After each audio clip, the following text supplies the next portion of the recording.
Tonight we are going a little bit rogue. We've never done anything like this before. We are just answering questions that are here in the chat. I have been recording chats over the last week or two. And frankly, I haven't had a chance to go through every single one yet. I plan to do that. Probably, I don't know, y'all. I've got a long list of things to do. So this is on the list.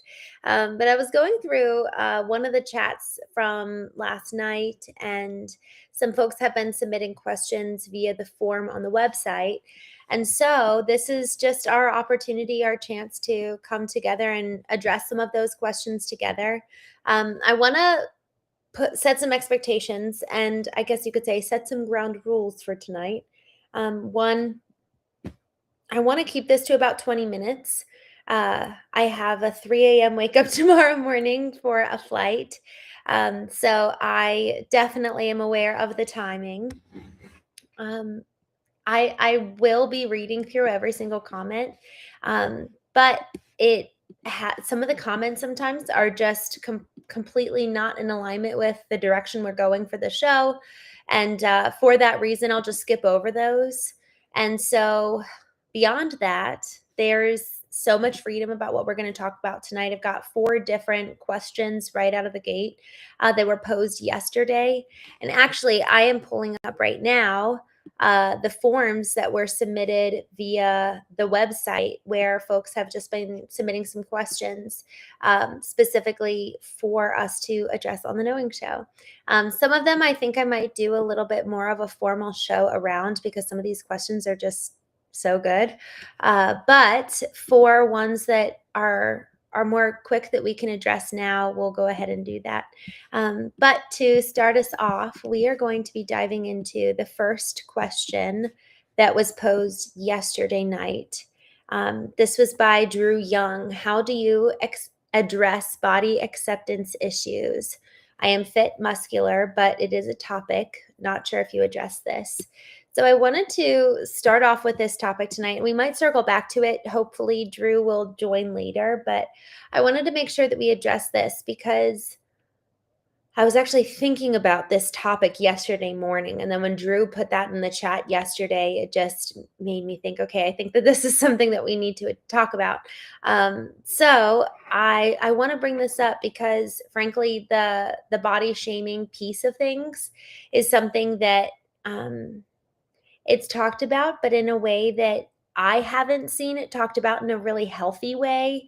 And of course, then becomes the question of what is healthy and how do you define healthy? Because for that person, or for the group of folks who are talking about it and very loud about body acceptance, it could be healthy for them. So I can't say that it's not healthy for them. But for me, when I hear a lot of folks talking about body acceptance, and frankly, I got to tell you, the word acceptance is a word that I've actually struggled with, because there's something about just the concept of acceptance, which is like throwing up my hands and quitting at life.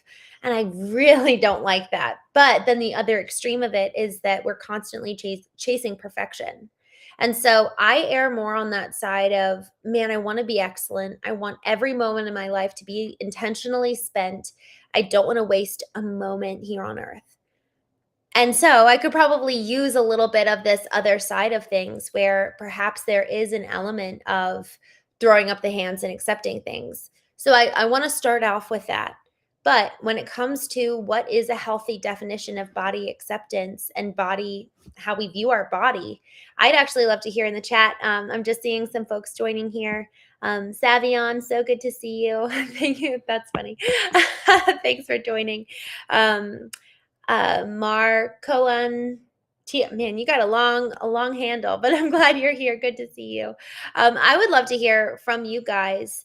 I would love to hear from y'all. How do you actually define a healthy view of our physical body? Because y'all, I grew up in a very Christian conservative church. And the reason why I was thinking about this yesterday, and then to see Drew Young ask this question in the chat the other night, I was like, okay, we have to talk about this. My former pastor of the church that I was raised in, he wrote a book called I Kissed Dating Goodbye. and it was all about not dating. It was all about he called it the purity culture. And so that kind of blew up in Christian conservative churches and movements. And it was very strict, there was a lot of dogma in how people applied it. And y'all, this is just a quick sidebar. There's something really scary around taking a principle, which is good and has, perhaps you could even say, good intent, well-meaning, but then misapplying the practice of a good principle.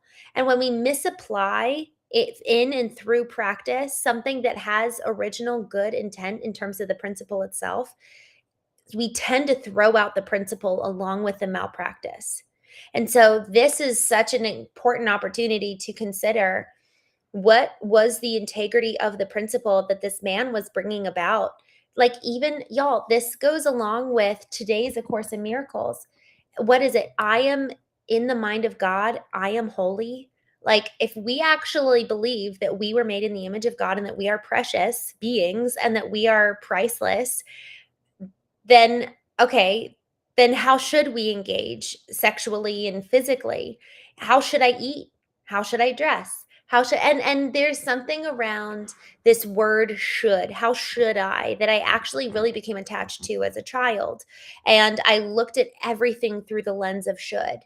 But when we allow for love to be the powering force that we're making decisions with, where it's, I love that I'm made in the image of God. I love God. I love my body. I love me. And so therefore I'm going to honor me. And I'm going to make these choices powered in love rather than powered in fear. And so when it comes to this question of positive body acceptance, so this was the official question that was asked last night. How do you address body acceptance issues? I am fit, muscular, but find it a topic. And so the question for me is, are we looking at our bodies rooted in a place of love, or are we looking at our bodies rooted in a place of fear? Are we looking at everybody else and then looking at ourselves?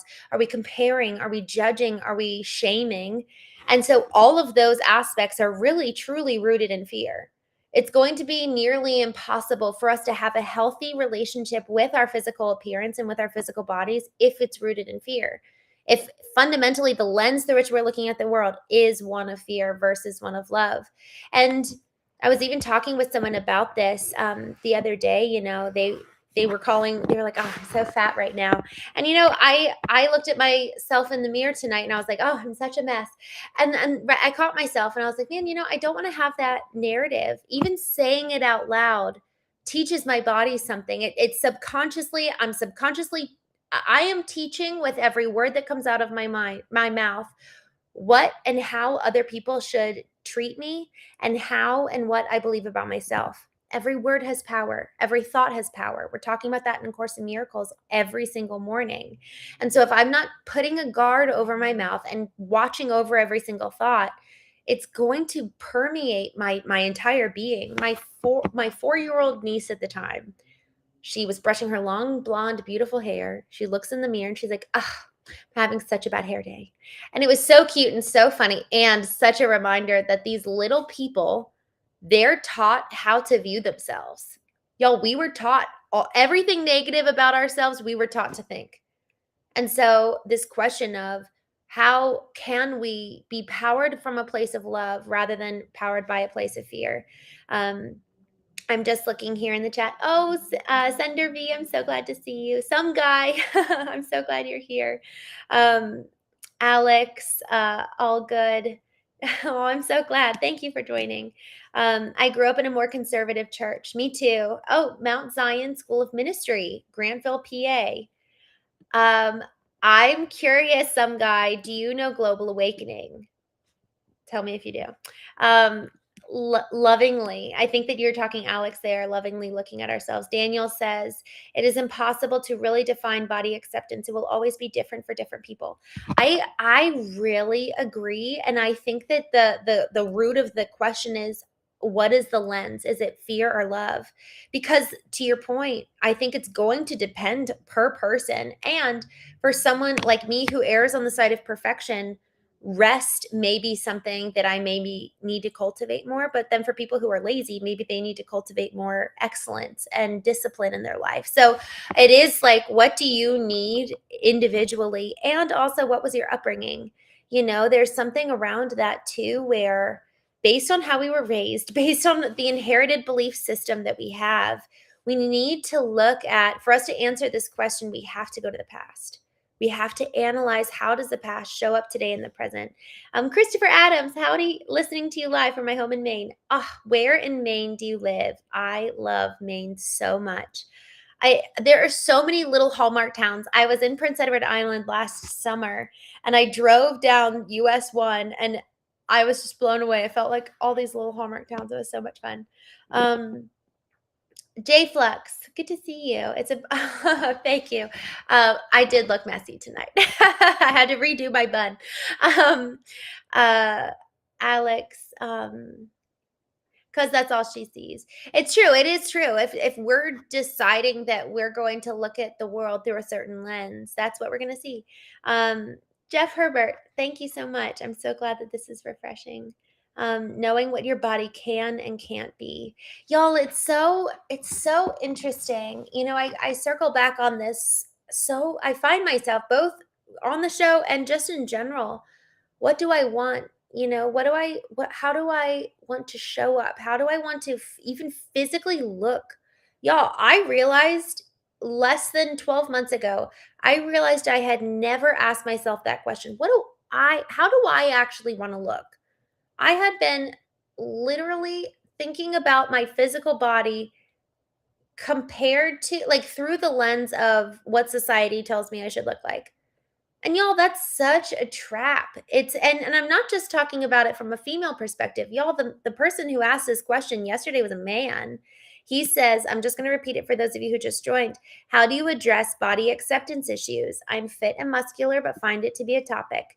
It passes beyond gender. And so this question of, can I actually look at my body and really, really love this physical vessel? And I actually like that word vessel. This physical body that you're in, that I'm in, is a vehicle. It's a beautiful, wonderful vehicle that we're in to accomplish the very reason why we're here on earth to begin with, to experience life. And are we tending to our body in the way that allows for us to engage with life to the utmost possible experience we could have? It really is so cool when people talk about we're in a simulation, and I don't know about that. But I do think of the allegory, the analogy of, okay, if I was in a video game, let's say, and I want to get to the next level, every year I want to level up. Every year I want to level up. Well, who do I need to be mentally, emotionally, physically, spiritually to get to that next level? And there are different seasons where we need to tend to different parts of us. In 2022, I really had to tend to my emotional health. Man, I was so emotionally obliterated, and I really needed to heal. And then 2024, I actually felt like that was the year where it was time to really kind of heal my physical body. My physical body had experienced some real pain that I didn't even know about because I had so much disconnection and disassociation from my body. It was like I wasn't actually occupying my body. I didn't really even know what my hands looked like. And my mom had this experience where she looked in the mirror for really kind of the first time in her life. And she was like, I saw my eyes. And she was like, I didn't know I had green in them. And she was crying, telling me this story. And she's 59? I think she was 58 when this happened. And y'all, what an incredibly beautiful thing. We're never too old to get to know our physical body. So in order for us to accept our body, we actually have to know our body. And coming to know our body is perhaps even as simple as literally looking in the mirror. If you guys have never done this, this is talk about vulnerable, and this is just for you, not for anybody else. Set your timer and go to a full-length mirror, unclothed, and just set your timer for 5 minutes, and you're not allowed to look away. I've done that twice.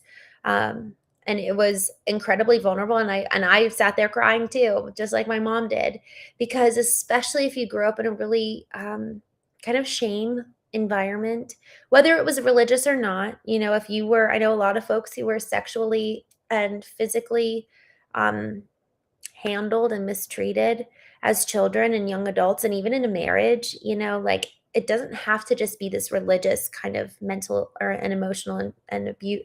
And mental and emotional is really true around our bodies. Like we don't even have to have something done to us for there to be some deep-seated little t traumas or big T traumas.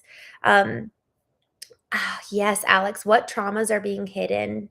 That is so good. And y'all, it really, in terms of coming to realize what traumas are hidden, so much of it is actually experiencing. So going and experiencing, looking in the mirror and experiencing the truth of kind of what's going on, what's been hidden. Brian, I'm so glad you're here. Good to see you.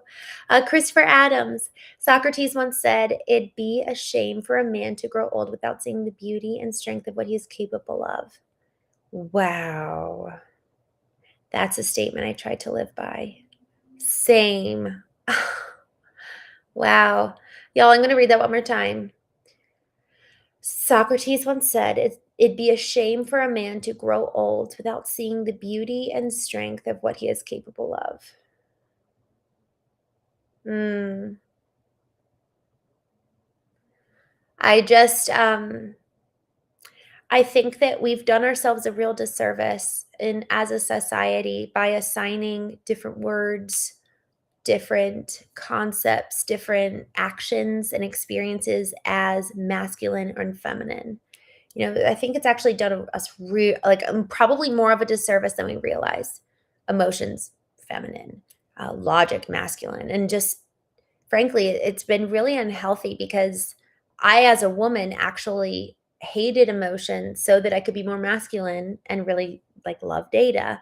And it was so I did the opposite of what a lot of women do because I saw the shame over women with emotions. And then men on the other side, and this is from what I've heard at men attending knowing retreats with me, is that there has just been a block to emotions. Like one man said that his mom said, if he was probably 6 or 7, um, "You better stop crying or else I'm going to give you something to cry about." And she was just really shaming him for emoting. And so now men have just like this ivory tower view of who they're supposed to be, which is strong and poised, and I never show emotion and I'm fine always. And it's almost like akin to the archetype of the hero. The hero and the king and these misunderstandings, these skewed archetypes, which are almost enshrouded with these narratives that are so gender oriented rather than, y'all, I've been thinking about the archetype of the Spartan, the warrior, and the lover, the Athenian. We're supposed to be both. We're supposed to be both parts, both logic, both emotion, and all of it, everything in between. And that is truly living. Like I love how Socrates says, "It would be a shame for man to grow old without seeing both the beauty and the strength." Both. The Spartan and the Athenian, the warrior, the lover, the logic and the emotion. It's about becoming a holistic human. And that's why we're here. That's why we come on every night and have these conversations. Um, mm. Brian says, "What is the simplest truth you can express in words?"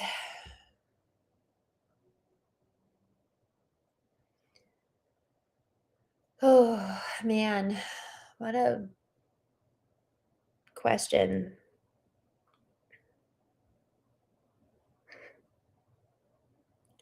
This keeps coming to mind, so I'm just going to go with it. The simplest truth that I can express in words is that you're loved. You are loved. And I really, really believe that. Like at the deepest part of me, you are loved and you are so here for a reason. You're so needed just because you're here, you're you. Even apart from doing, you are loved. Like you just done. And then on the other side of that, it's like, and you're here for a reason. And even if you never acted upon that, you're still really, really loved. So that would be my answer. And frankly, I'd love to hear from you all in the chat, what's a simple what a beautiful question, Brian. I've never been asked something like that. It's so profound. Um, mm, we I don't actually know what that character is, but it kind of looks like a bee. We bee. Shakespeare tried to express this definition of love. Please, I would love to see actually what he said and what he used. Y'all, you know what I'm having so much fun. All of y'all are so well read. And I'm like, I'm not. I thought I was. Not really. So I've got my work cut out for me, and I feel like you guys are just making this such a good conversation. So thank you.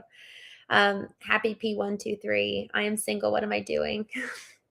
um, hopefully you're preparing yourself and living fully, and I actually, when I say preparing myself, I'm thinking of what Jordan Peterson said, where he said, if you effectively want to marry this person, are you becoming the person worthy of that individual? So when I say preparing, that's what I mean. Weeby says the German letter. Oh, oh, cool. I love that. Known as Esset. Oh man, I know that I'm gonna butcher this. I actually, so Marie, Christene Marie, Marie is legally my last name. It's on my passport, but my maiden name, and it's not Marie is not my married name. It's kind of a little bit of a story, but my maiden name is Hoffman, and it's very German. So I need to actually, I spoke in Berlin, but I didn't really get to tour Germany. Like I didn't do Germany, so I need to go back and do that. But anyways, Alex says, love is the message. That's what everyone is trying to enact. Yeah, isn't that the truth? Happy P, thank you. Oh, I'm getting a FaceTime WhatsApp message from my darling. I can't answer it right now. I'm gonna tell him I'm on my live. I'm on the show. All right, y'all. I've got another question that I had written down, but if you all have anything that you guys want to ask, please do. Let me go back to my question list.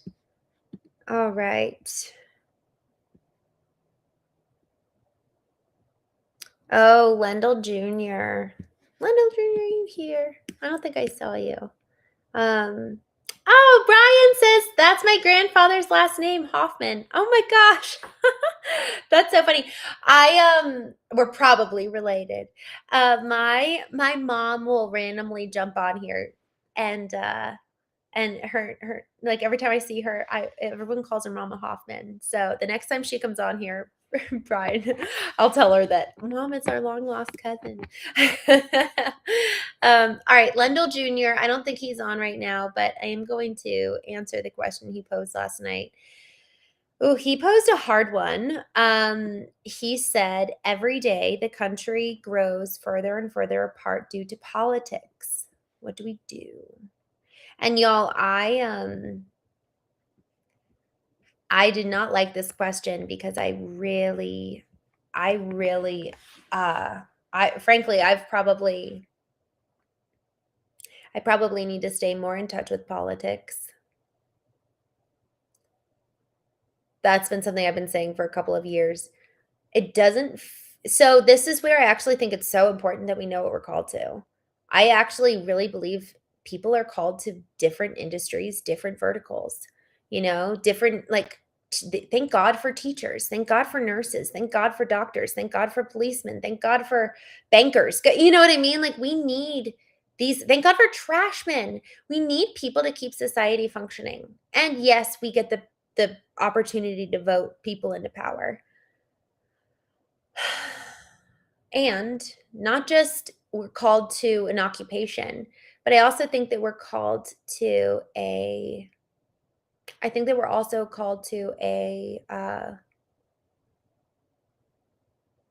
how do I want to say, it's not battle. I think we're called to a mission. I think each one of us has a mission. We're here to do something. And I and I'm speaking for myself right now. So, Lendl Jr., if you join, this is an answer to your question. For me, I have just felt so called very specifically to my mission, which feels so big to me. It feels so much bigger than I can ever do by myself. And I feel like I've got my hands full. And I actually think that that's really important that each one of us knows how and where to spend our time and where and how to spend our thoughts and energy because we've got many different options of where we can expend our time. And I think just like honestly, who said this? It was such a wise statement. We were talking about the body acceptance piece. Daniel says this, it is impossible to really define body acceptance. It will always be different for different people. I think the same goes here too, because I just feel like if I've got a mission and you've got a mission and they're accomplishing very different things. Maybe yours is literally to address the foster care system in the US, like really getting these kids in loving homes, and mine is to bring emotional health and healing. And that's what we're like, those are and maybe they do overlap, and frankly, I actually would love to, like, open a school. In one sense, like, if I cross over into your lane, it's gonna be really hard for me to do my mission. And so, again, with this whole question, and this is where it's like, this I stay away from it because it makes me nervous, and at the same time, I know that there's a responsibility, because I'm a citizen of the country. So and I will say, I think that some people are actually really called to take a stand and move in accordance with what they believe in and fight the good fight, whatever that looks like for how they feel led. This is what is concerning to me is that I think that there's more and more existing in our own echo chambers rather than actually being led from within, rather than actually having intuition, intuary, which means to be taught from within, activated and alive so that we can be truly led from within rather than being reactive. So I think there is so much more reactivity in what's being done, both at the top and in response to the actions, rather than being proactive in accordance with real intuition and really being led. And so that's a core principle of mine is how do I feel led? How would literally God encourage me and lead me to move? So it goes back to love at the end of the day in terms of the country being separated. If we're not able to even have a conversation with somebody who has a different viewpoint from us, I think that's a problem, and that's our responsibility. Am I living according to my own definition of what success and a healthy nation looks like? Am I living according to that? Because I can't control anybody else, unfortunately. I can vote, and maybe there's a time to take a radical action, but man, I better be living so in alignment with my own standards for how I expect and hope other citizens act. So that's what I would say, and I'm sure that there's so much more dimension to it, but frankly, it's such a broad topic and such a broad question that it's hard to get specific about it. Um, Christopher Adams, you said, I would attribute a small truth to Walt Whitman's poem, "O Me, O Life. Life is in conjunction to a play. We are here in reality and identity. So what shall our contributing verse be?" Ah, that's so beautiful. I love that. I'm gonna look this up. Oh me, oh life. That's so beautiful. Oh, I think I found it. Hold on, y'all. I'm gonna try to do something. Hold on. Give me a moment. All right. I've never done this before. This is fun. I think I've done it one other time. I'm actually gonna share this. I wonder if you guys will be able to see or if it's just like way too tiny. O me, O life, of the questions of these recurring, of the endless trains of the faithless, of cities filled with the foolish, of myself forever reproaching myself, for who more foolish than I, and who more faithless, of eyes that vainly crave the light, of the objects mean, of the struggle ever renewed, of the poor results of all, of the plotting and sordid crowds I see around me, of the empty and useless years of the rest, with the rest me intertwined. The question, O me, so sad recurring, what good amid these, O me, O life? Answer, that you are here, that life exists, an identity, that the powerful play goes on, and you will contribute a verse. That is so stunning. Oh, my Lanta. Wow. Thank you so much for sharing that. That is so beautiful. Wow. Oh my gosh. Thank you. I love that. That's such a good poem. J Flex. I'm the luckiest girl. Thank you. Christopher Adams. I don't think so, but I did meet Dustin Hoffman's son-in-law a couple, I guess like 3 years ago at the Bitcoin Miami conference. So random. um, pay a teacher if my head is strong. Pay a coach if I catch a ball. Interesting. I like the way you put that. Plans for Valentine's Day. I don't know. I don't know. I actually had thought about taking someone to like they are alone in the world, and so I had thought about taking them to like go get our nails done or something, and then I think I may go out to dinner with a couple friends, but I don't know. We'll see. What are you doing? What are you guys all doing for Valentine's Day? What a fun question. Um, Tell me what you guys are going to do. And then I need to jump off because I need to go live on Foundation First Marketing. And then I need to pack up. And then I have a 3 a.m. wake up because then I have to get to the airport. And then I've got a 5 a.m. flight. Y'all, do any of y'all fly Southwest? Because tomorrow is my very first flight Southwest where I have an assigned seat. I don't know how I feel about that. So tell me, tell me what you think. And if you've flown Southwest, what happened and what your experience was. And to you guys filling that out, yeah, tell me what you guys are doing for Valentine's Day, and tell me what you guys are doing for if you guys have ever flown Southwest. Also, I have a question that was asked. Brian, I think I wanted to do an actual show around this one. How does one know if they are on the right path, their true calling? What do you think, Brian? Will you be available? I don't think I have any guests tomorrow. Let me just do a quick check because I'd like to actually do a actual show dedicated to that. Let me see if I have a guest tomorrow. I have a guest on the Craft and Calling, but no one on the Knowing Show. Let me do that. Let's talk about that tomorrow night. How does that sound? Oh, Detroit, Ziggy, good evening. I'm glad you're here. We're just hanging out, Detroit, honestly. There's just a couple of us hanging out and we're having a good time.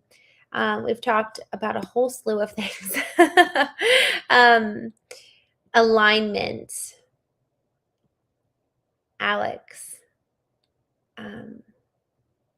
I love alignment. Y'all, by the way, I think I've told some of you guys this.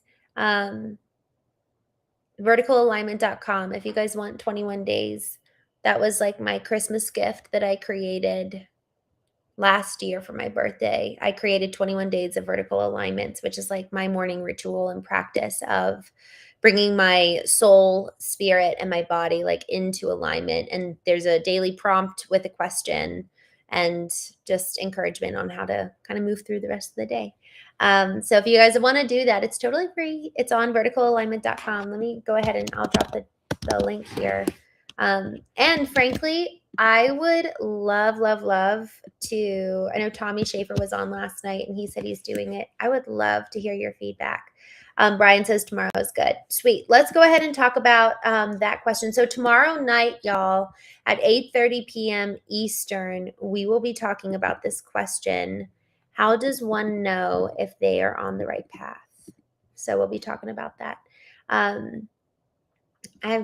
got to get into that. I never had vertical alignment.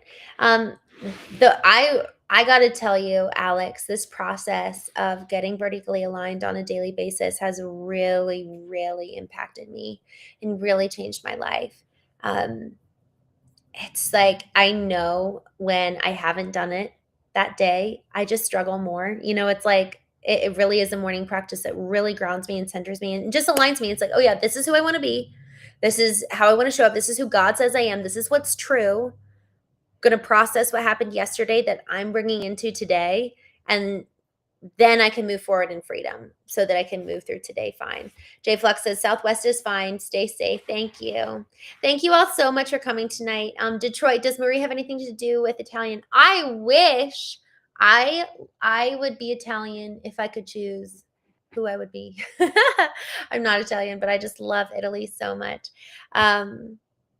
Y'all, I need to hop off. I'm going to go live on Foundation First. If you all want to join me over there, that is, it's a brand new YouTube channel that I'm starting and just talking about business stuff because I end up, oh, I froze. I always end up talking more so about emotional intelligence here because I just love it so much. But I'm starting to go live every day on Foundation First just to get that going and hopefully get my company more business. So we'll see. But if you want to join me over there. But otherwise, I will see you tomorrow. No, okay. Tomorrow morning, since I'll be flying, I'm going to go live for A Course in Miracles probably at like 4:20 a.m. tomorrow morning, Mountain. So it'll be 6:20 a.m. And do the your fourth generation. Viva l'Italia. Oh, okay. Well, we need to talk about that, Christopher, tomorrow. Y'all come on tomorrow. You can see me at 6:20 and I'll see you at 4:20 my time. I've got to go live before I fly out for A Course in Miracles. But otherwise, I'll be on tomorrow evening for talking about how do we know? How do we know? How do we know? I'm just playing with the question on my end. How does one know if they are on the right path, their true calling? So we'll be talking about that. All right, y'all. Have a wonderful night. Ciao. I'll see y'all tomorrow.